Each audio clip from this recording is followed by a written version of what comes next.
Hello friends, this is the first video lecture of MCQ series. So today we will be discussing MCQs on preamble. So the first question is that it was remarked in Golaknath versus State of Punjab that a preamble to the constitution contains in a nutshell its ideals and aspiration by one of the judge. Now, who was the judge who said that a preamble to the constitution contains in a nutshell its ideals and aspiration? Was it Justice V.R. Iyer, Justice Subba Rao, Justice A.N. Ray, or Justice H.R. Khanna? So the answer is it was Justice K. Subba Rao. So option B is the right answer.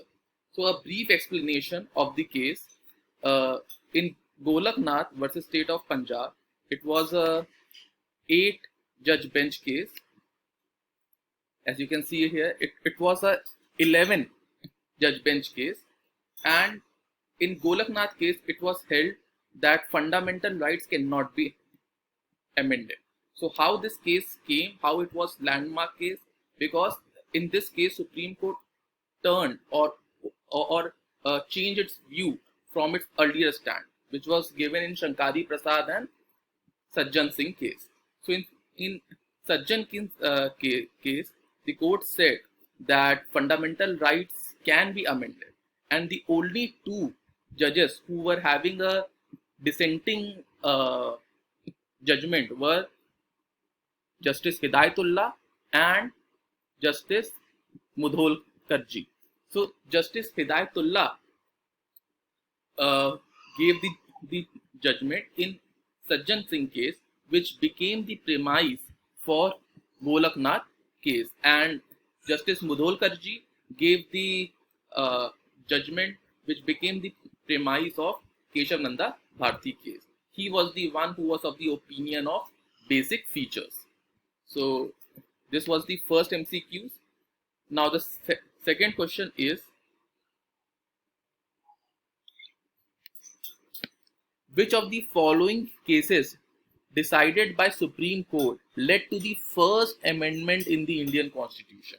So the options are Chintamani Rao versus State of MP, Bihar Rajya versus Kameshwar Singh, Shankari Prasad versus Union of India, or State of Madras versus Champakam Dorai Rajan. So the right answer is option D. It was State of Madras versus Champakam Dorai Rajan. So now this case is very important. It led to the first amendment by the government. This case was regarding reservation of medical seats in Madras. So the Supreme Court in this case struck down the reservation policy of the government, and it said that it is violative of Article 16(2). Thereby, to overturn the court's judgment, first amendment was done in the Constitution. So the first amendment, what it did was, it brought three major changes. Firstly, it brought changes in freedom of speech and expression. It brought changes in validation of the Zamindari abolition laws, which also brought 9th schedule in our Constitution. And it clarified that the right to equality does not bar enactment of laws which provide special consideration for weaker section of society. So somewhat it also made provisions for reservation. So now we have the third question. In which of the following cases the Supreme Court held that the preamble is not a part of the Constitution? So the options are A.K. Gopalan case, Berubari case, Minerva Mill case, and A.K. Antony case. So the answer is Berubari case. Option B is the right answer. So see, Berubari case is very important case. I have already explained you in my previous videos. So Berubari case was also a presidential reference under Article 143 subclause 1 of Constitution of India. And it was the case regarding implementation of Indo-Pak agreement relating to Berubari Union and exchange of enclaves. It was decided by 8-judge bench headed by B.P. Sinha and Chief CJ Gajendra Gatkar. So in this case regarding Article 3 was discussed, and also few things regarding preamble was also discussed. Like preamble is a key to open the mind of framers of the Constitution, and also nevertheless the preamble is not the part of the Constitution. So this was also stated in this case that preamble is not the part of the Constitution. So the answer is Berubari case. Now the fourth question, in which of the following case preamble was held to be part of the Constitution? So the option are Berubari, Keshav Nanda Bharti case, A.K. Gopalan, or none of the above. So the right answer is Keshav Nanda Bharti case. Option B is the right answer.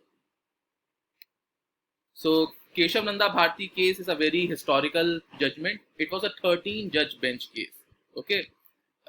In this case, it was held that the preamble of the Constitution is part of the Constitution, that the preamble is not a source of power nor a source of limitations, and the preamble has a significant role to play in interpretation of statutes, also in interpretation of provisions in the Constitution. So like Keshav Nanda Bharti case, I have already discussed earlier. It is a very long case dealing so many aspects. So the aspects relating to preamble is somewhat featured in this question.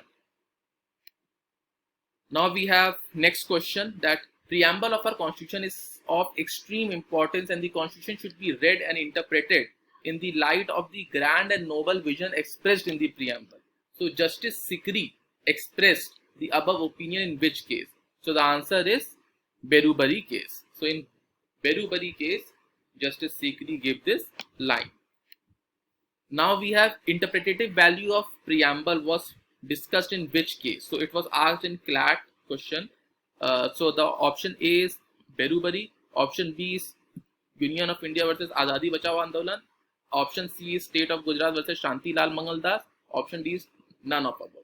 So the answer will be option A, Berubari Union.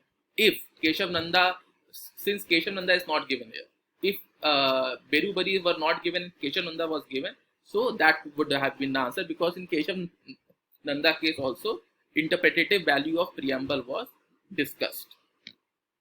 So now we have the last question of this video lecture of MCQs on preamble, that in Tinsukia Electricity Company versus State of Assam, the Supreme Court pointed out that the term socialist used in the preamble of the Constitution of India means a state whose basic policy is to prohibit concentration of wealth, to distribute equally the natural resources, prohibit concentration of wealth and uplift the living standard of people, prohibit concentration of wealth and distribution equitably the natural resources. So the answer to this question is option C, prohibit concentration of wealth and uplift the living standards of the people. See, this question was asked in UPSC Civil Services Examination in prelims in 2001, and I really can't understand why they asked this question.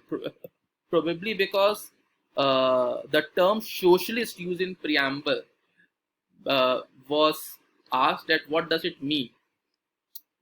So but this case is somewhat very not very much popular. So but it was asked in UPSC CS prelims exam. So that's all for today. If you want to ask any doubt, please comment in the comment box below. Thank you all.